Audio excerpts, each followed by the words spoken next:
How appropriate is it today that we're celebrating the 64th anniversary of the United States Supreme Court decision with Brown versus the Board of Education? So I encourage you to find a way to celebrate this wonderful historic day and also know that we still have a lot of work to do, right?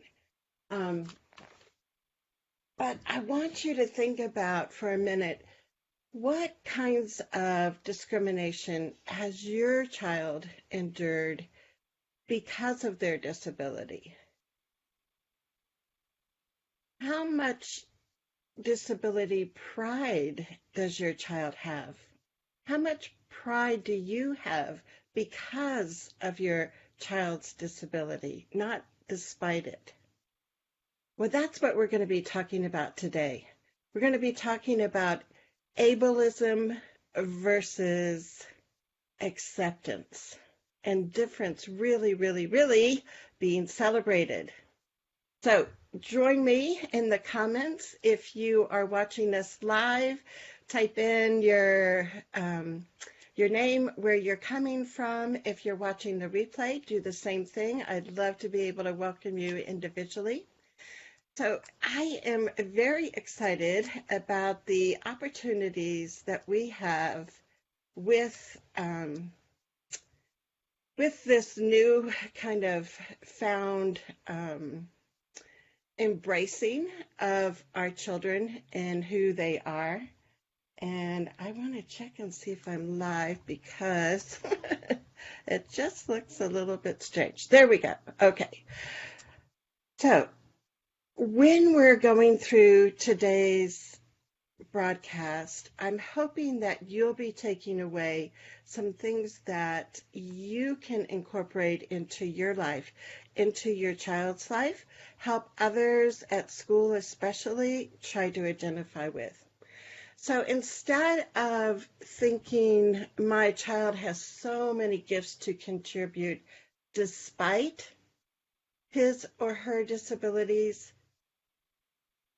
could you start thinking my child has so many gifts to contribute, including his or her disability? Now, that can be a mind shift for a lot of us, right? And I think when I look at my son's, Dylan's life, and he's 29 now, and I look back at the time when he was born, I was a special ed teacher. I was educated in the 70s. So, of course, we had a different way of looking at disability then. And thankfully, I've evolved over time as our culture has evolved.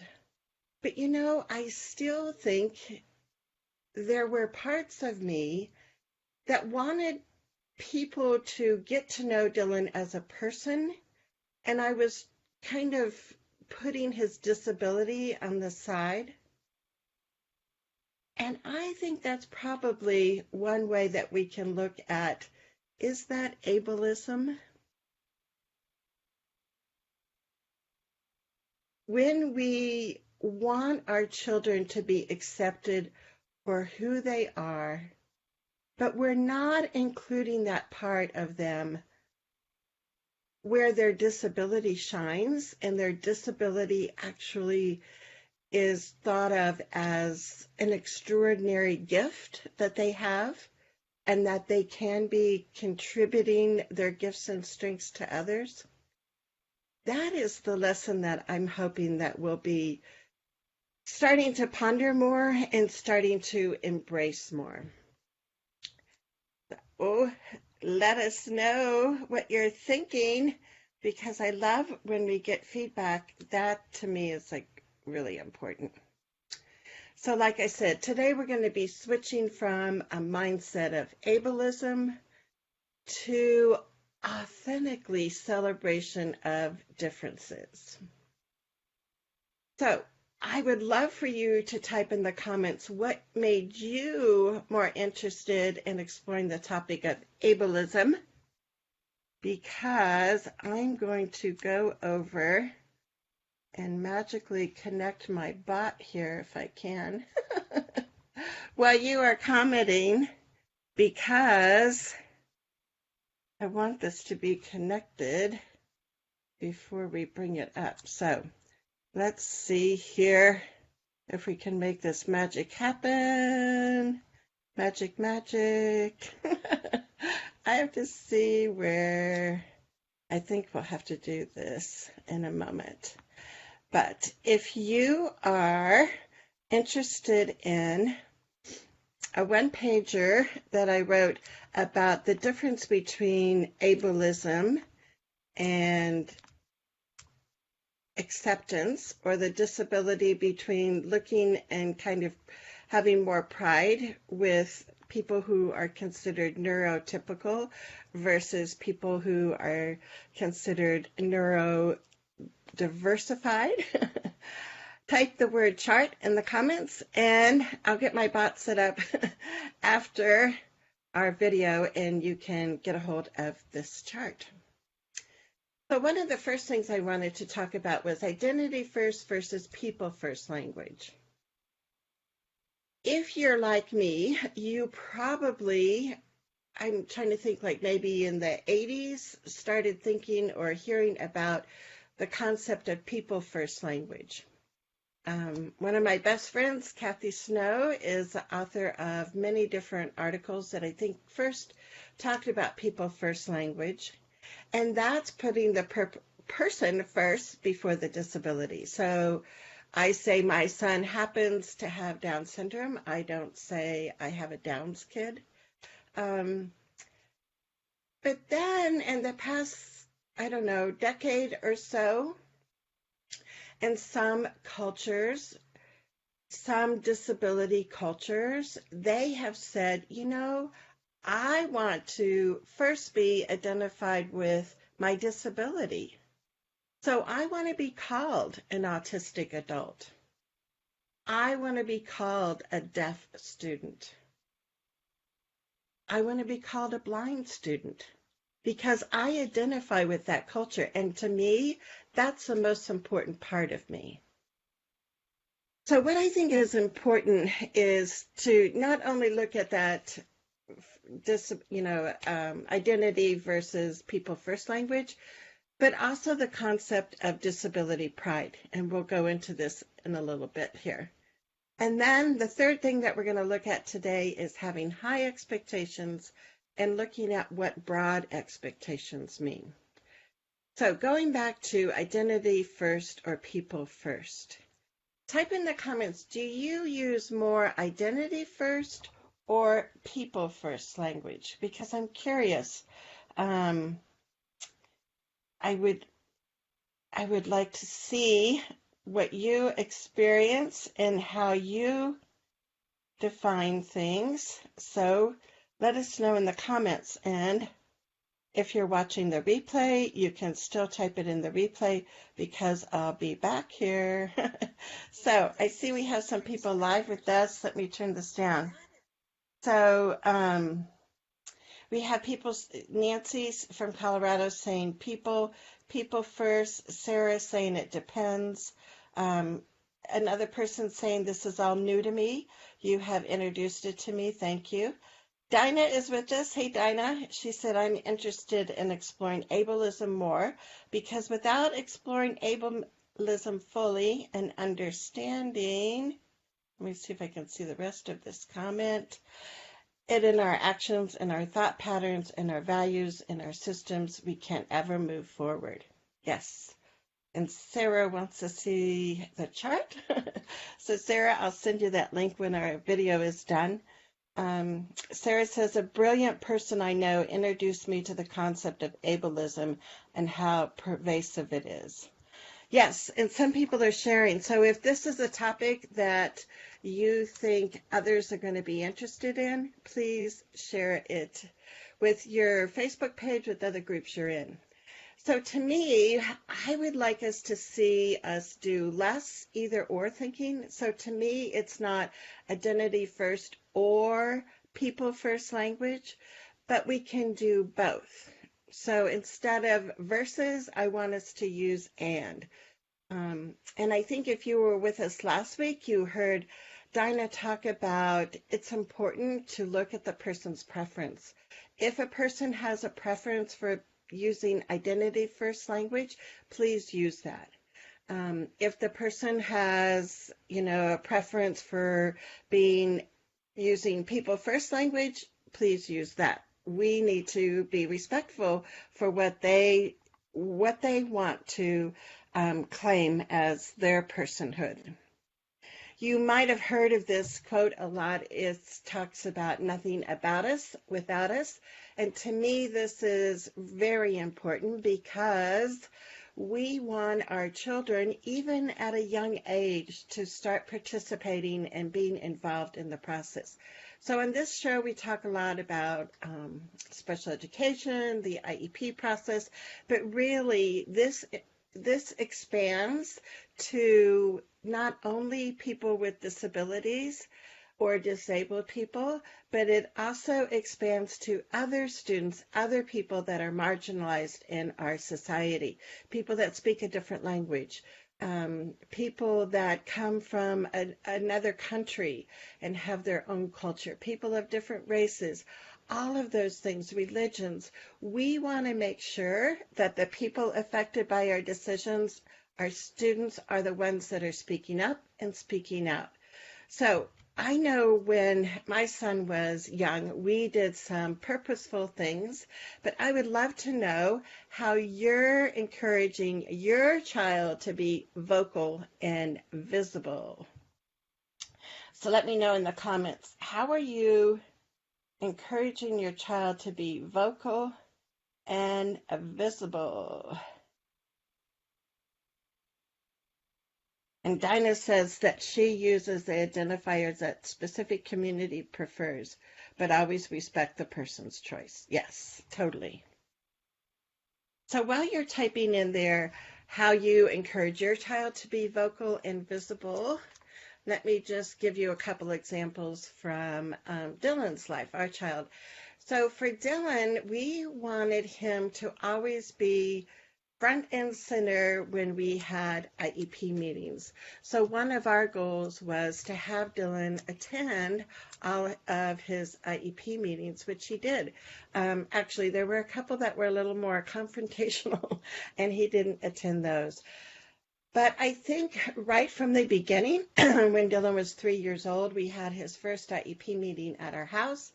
Dylan could be playing in the living room with his pets and, reading books or whatever. And we had the whole IEP team in our living room.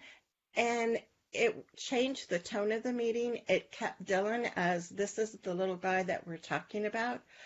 And when Dylan went into kindergarten, we had his IEP meeting in the kindergarten classroom. Again, Dylan was there. He was starting to participate more. So we would ask him questions like, Dylan, who are your friends at school? What do you like to do at school? What don't you like about school? And Dylan could, be playing in the kindergarten centers, but also coming back to the table and giving us his input. So I encourage you not to wait to middle school, not to wait to high school before you bring your child to IEP meetings. We need to get their voice in the room right when they're beginning this whole IEP process because it is about them, right? So nothing about us without us. And let me see if we have any other examples here that you guys give. Yeah, Nancy says self-advocacy. One of my kids has severe dyslexia and claims it. See, isn't that cool? So yeah, I just read an article about Richard Branson, the entrepreneur from Virgin Airlines and, all of that. And he has significant dyslexia and he talks about how that way of thinking has really helped him in his entrepreneurial life. So we need to think about how that can really be an advantage to our kids and not a difference that we want to, sweep under the rug. Dinah says good. She says, I never say I'm my child's voice, even when she was pre-verbal, and now that she communicates by speaking verbally and with augmentative alternative communication. She has her own strong voice. Voice equals autonomy. Yes, yes, yes. And Nancy says he likes his t-shirt about dyslexia advocacy. How cool, Nancy. I'd love if sometime you can take a picture of that and post it in our Facebook group. That would be fun to see. So I encourage you to always be looking at ways that you can incorporate your child's voice. And I think as parents, it's easy for us to identify the dreams and the visions that we have for our children. And I think when they're really young, it can be challenging for them to do that. However, we have to start and make sure that our kids understand that it's not about our dream for our kids, it's about their dream for their own life. And that's where the power comes in. And that's that North Star that should be directing all of our IEP meetings. So let's go back here and see a couple more slides. So thanks you guys for being here. I love it when it's more interactive. So there's that chart, part of it here. Type the word chart and I'll get that out to you. The difference between ableist and acceptance points of view. The next thing that we're going to talk about, which is kind of already we've been, sharing, is having disability pride. We often hear about, gay rights, gay pride, civil rights, women's rights, and sometimes we don't hear as often about disability rights and disability pride. And this is, again, where I think sometimes we have been, I don't know if I want to say led down this road, but I think so much of our earlier training as parents was to look at, despite our kids' differences, what they had to offer us. Now, one of the first persons with a disability that I met and learned from was Judith Snow, a self-advocate in Canada. And Judith talked about the concept of giftedness and how we have ordinary gifts, and some of us might lack some of those ordinary gifts, but we also have extraordinary gifts. And so this is a concept that just resonated with me. And luckily it was when Dylan was just a couple years old. So it could really be a value that we carried forth. And you might have heard me share this story before, but what we used to do, and we started when Dylan was 3, was we had a family meeting. We talked about each of our gifts and our strengths in our family.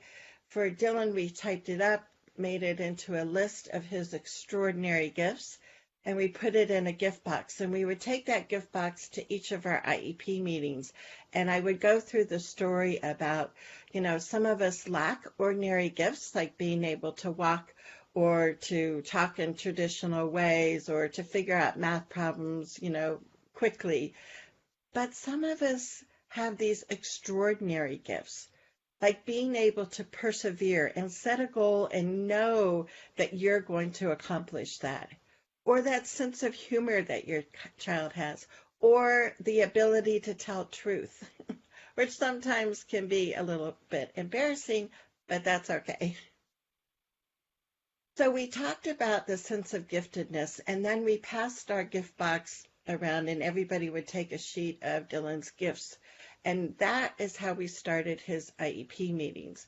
So we wanted to start focusing on Dylan and the gifts that he had. But now that I think about it, these years later, I think I was coming from a point of view that my child has all these gifts to share, and I want you to focus on that. And let's put the Down syndrome, let's put the disability aside. So we're changing that now, and we're saying, our kids can have pride in the disability they have. Their disability can give them an advantage. And I've got a story that I want to share with you about that. So yes, thank you for being here. I just love it. Um, so yes, so people are saying we also take our kids to the IEPs, and that is like just so important. Um, so we need special room interaction with verbal kids. So we want to make sure that our kids have those interaction with typical peers. Um, but we also want our kids to know that it's okay and it can be a positive thing to identify with their disability. So let's go back here. The other thing I'd love to know is, have any of you heard Judith Snow speak? Unfortunately, she passed away a few years ago, but she was an extraordinary self-advocate that really helped me evolve my thinking when our son was born. So again, I'm going to come back to this point that instead of thinking your child has so many gifts to contribute despite their disability, please start thinking about your child has so many gifts to contribute, including their disability. So let me share this one story with you, how disabilities can be an advantage. And sometimes this is like that mind shift, right? Because it's like, what? How can a disability be an advantage? So when Dylan was in high school, one of the things that was offered at the meeting was for people from outside agencies to come, like from Voc Rehab. And I had no interest in Dylan, working with Voc Rehab. I didn't have much confidence in them sharing the values that we had. But as a parent, I thought, it would probably be good for me to see what that process is like, to hear, from Voc Rehab people. And then I can help people and kind of show them, what kinds of things that they can do for their children besides using a system like Voc Rehab. So at the high school, we had a SWAP program, which was a special person being hired through Voc Rehab that would help high school students get jobs and support them as job coaches. So that the SWAP person came, the person from the Voc Rehab came. And they were talking about, finding Dylan a job, that he had, his test scores, were low. He, had lots of needs and challenges, and, would they really be able to support him? Because with the SWAP program, they were focused on students with more, at that time they called moderate to mild disabilities, and they considered Dylan to have such significant disabilities that he wouldn't be a good candidate for that program. However, I had just heard about an adult with Down syndrome that had started a shredding business, and he and his father had this truck, and they would drive to law offices and banks and, different places of business, and once a week collect all their, sensitive documents and take them to their facility to shred them. So I was trying to tell the Voc Rehab counselor, I was saying, I think Dylan's low reading scores would actually be an advantage, to him. And I could see the Voc Rehab person looking at me like, what? What is this mom talking about?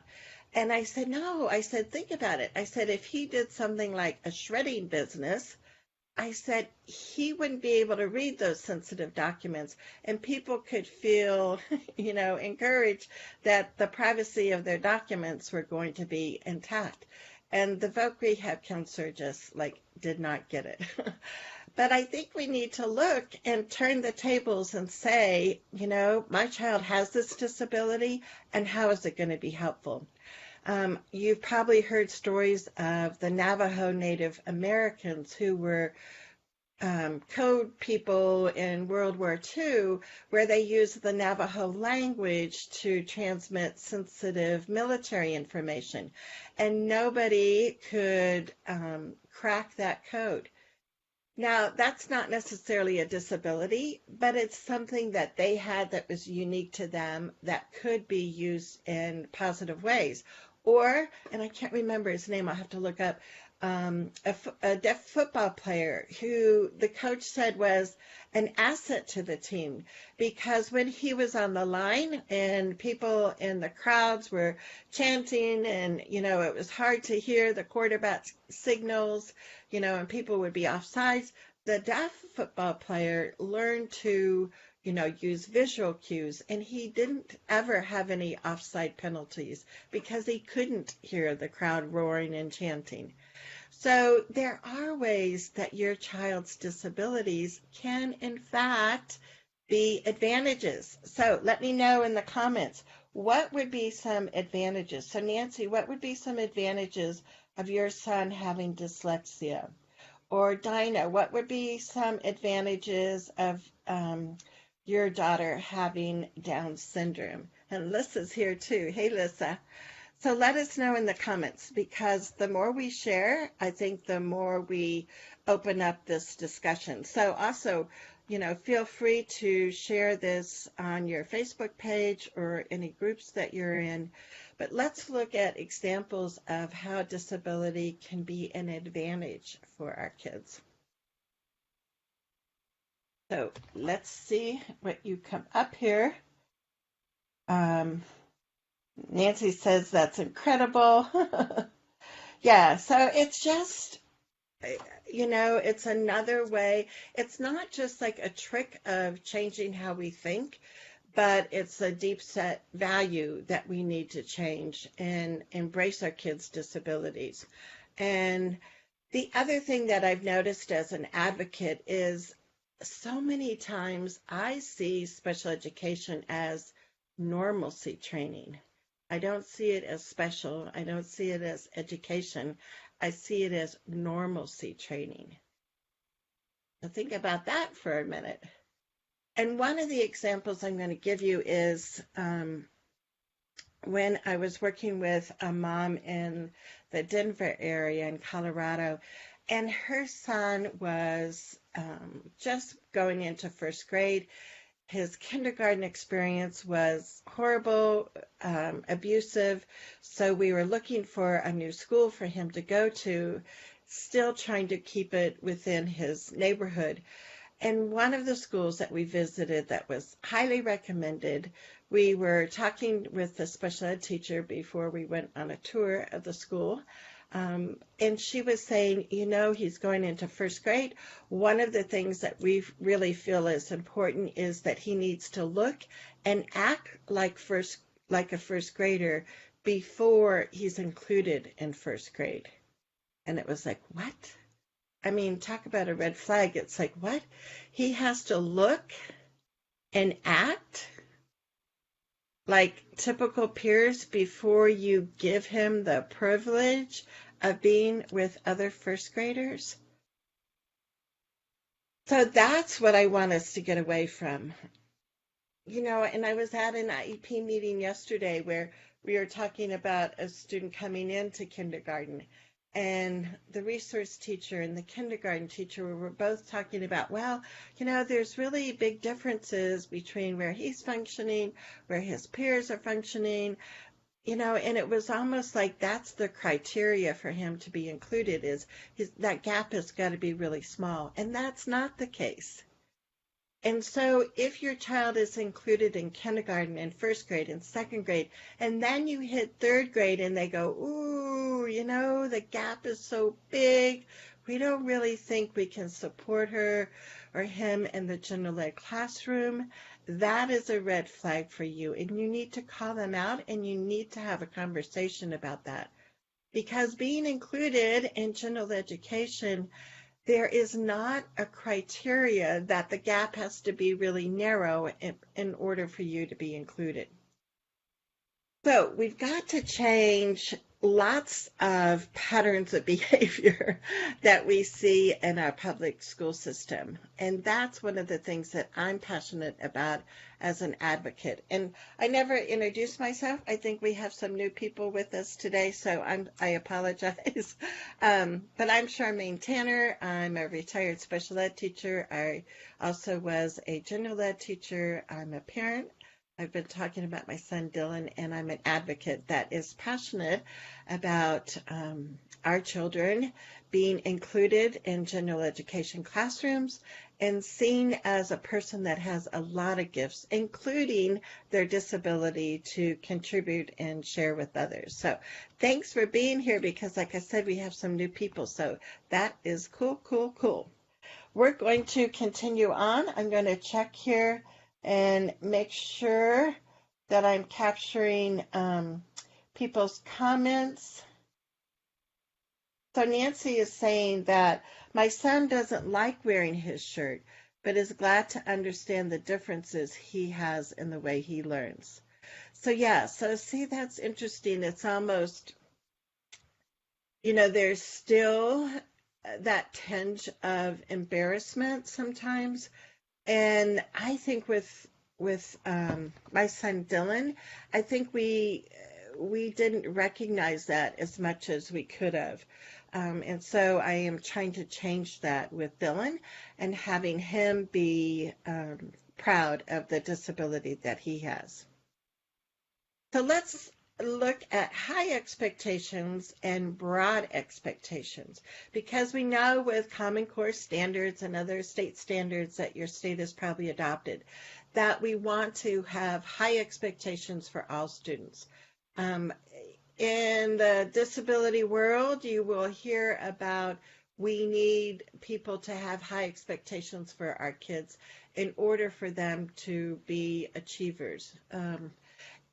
And let's look at what broad expectation means, because to me there is a difference between high expectations and broad expectations. But like I said earlier, I don't want us to get into this either or thinking. I want us to be more in the and both thinking. So instead of saying we're going to have one or the other, I think we need to have both. We need to have high expectations. We need teachers to be believing that our kids are competent and that they can do it. And we want teachers and family members and ourselves to have broad expectations for our children. So I'd love for you to share, what do you think in your mind, what would be some of the differences between high expectations and broad expectations? So type those in the comments, and I'm going to keep reading some of your comments. So Nancy says, life is a spectrum. Yeah. Kids need to be allowed their individual decisions on displaying their differences. Yes, Nancy, and that's a part too, where, just like when we're looking at our language, we also need to be respectful about how our children want to share, or like you say, display their differences. So another person, I'm not sure if I know how to pronounce your name right, so let me know if I'm not pronouncing it right.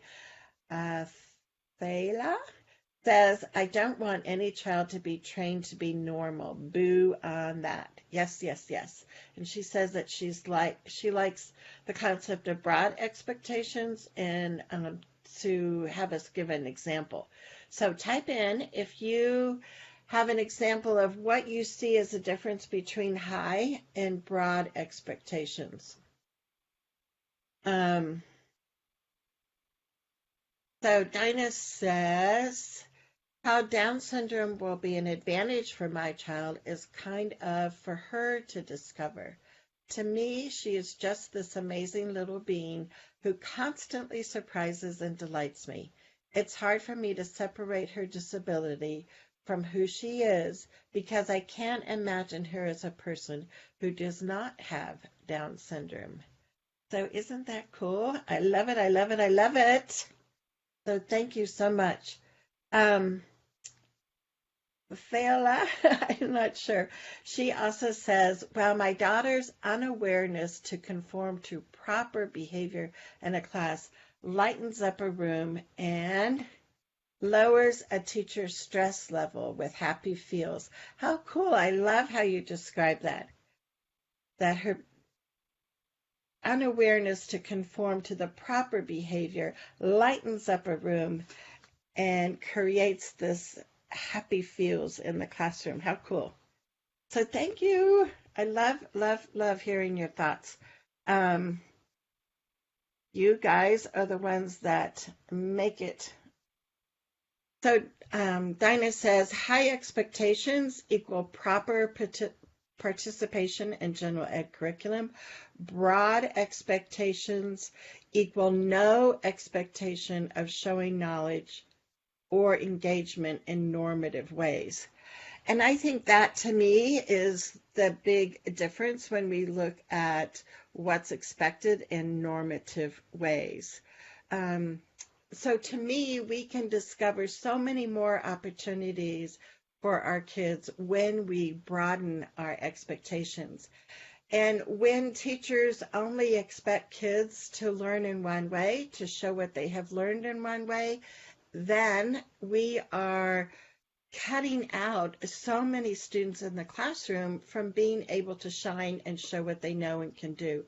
And that is why I'm also passionate about the concepts and the principles of universal design for learning, which I have several videos on. So if you're interested in the universal design for learning videos, just type in UDL and I'll give you some links to those videos too.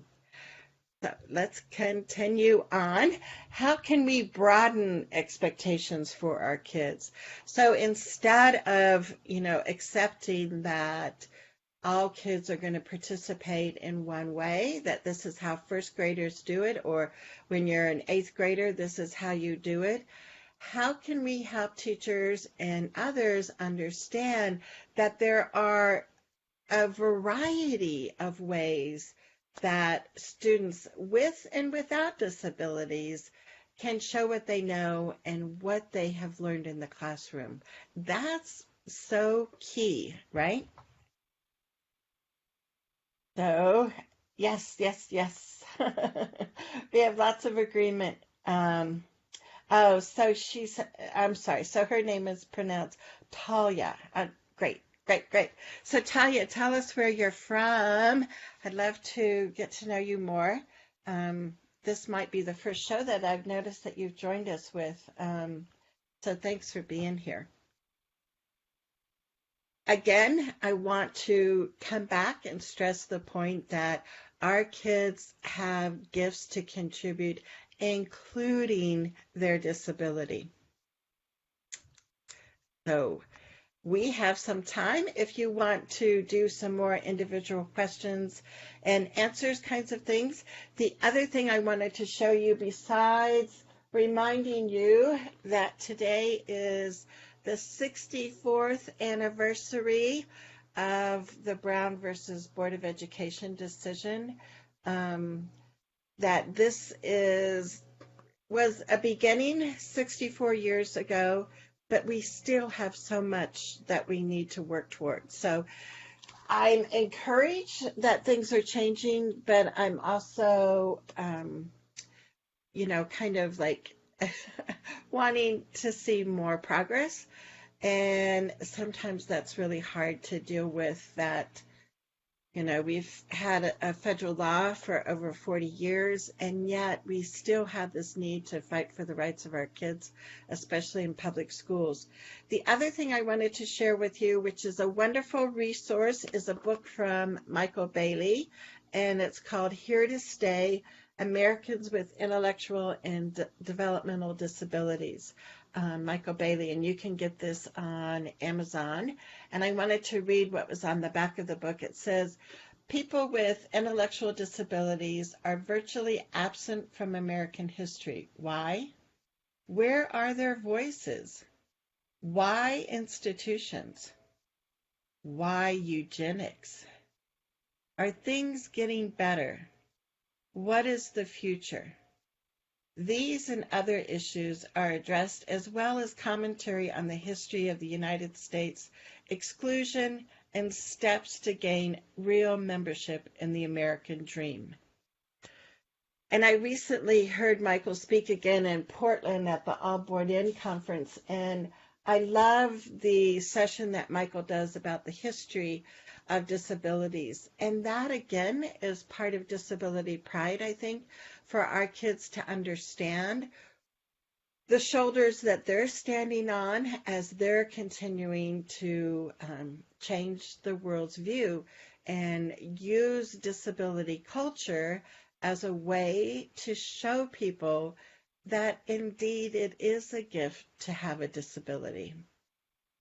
So let's go to the phone, see if you have any other questions or comments. So Nancy says, experiential learning in and outside the classroom provide broad learning and create a different intelligence than the classroom. Yes, yes, yes.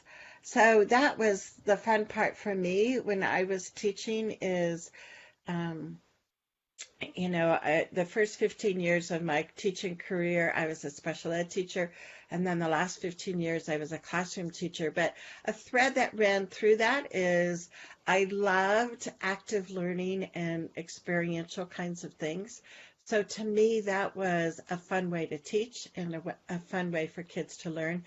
And when I was first teaching, the concept of multiple intelligences wasn't there, but I always felt like I knew that kids needed to learn and to show what they knew in a variety of ways. So that was always like really a focus of my teaching. And when I could bring in thematic units and teach about a lot of different academic skills around a theme, it was like that's when I would see my kids blossom. So, and unfortunately, as I was ending my teaching career, I saw such emphasis on core standards that no longer was that integrated teaching and accepted philosophy in our school district, and it became really kind of oppressive to me. And that's when I decided to switch and instead of continuing in teaching, to be an advocate for students and families. And Dinah says, I think it's so important to stop using the term engagement when we really mean teacher-pleasing behaviors, tracking teacher, eye contact, etc. Yeah, I mean, one of the principles of universal design for learning is engagement. And to me, I see that as how can we keep kids motivated? How can we use their strengths and interests to help them learn new things? And instead, I find so many times kids being labeled as being distracted when the reality is if you observe the student, yes, they might not be sitting up straight looking at the teacher. They might be doodling on some paper on their desk, but guess what? They're still paying attention. They're still listening. For some kids, they have to be moving in order to be focused, right? So at this IEP meeting I was at yesterday, one of the teachers who had observed the student was saying, oh, the student was distracted and that this impacts their learning in the general ed classroom.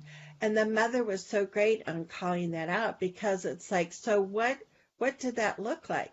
And then one by one, the other members of the IEP team were saying, maybe we should describe the behavior and not use that word distracted. So if the student was laying on the carpet, we're going to say he was laying on the carpet. That doesn't mean he was distracted. Maybe that is how he's more comfortable when he's learning new things. Or maybe in the afternoon, he's more tired, and that's what you're going to have happen. But guess what? He's still tuned in. He's still participating. He still is engaged with what's going on in the classroom. So there are these words that we use in education. I'm sure, you've heard lots of the jargon and lots of the acronyms.